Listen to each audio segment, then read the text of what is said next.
আসসালামু আলাইকুম রহমতুল্লাহ বারাকাতু। মক্কায় উপস্থিত মিনা শহর খুব সুন্দর একটা জায়গা, খুব সুন্দর পরিবেশ।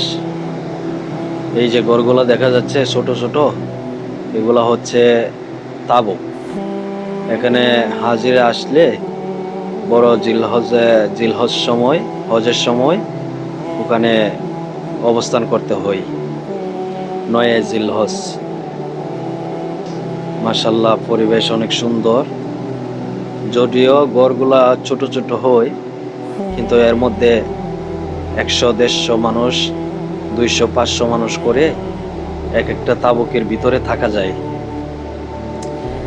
তো সবার কাছে দোয়া চাই, আল্লাহ যেন বড় হজ করার সময় এবং বড় হজ করার তৌফিক যেন দান করেন, এখানে যেন আসতে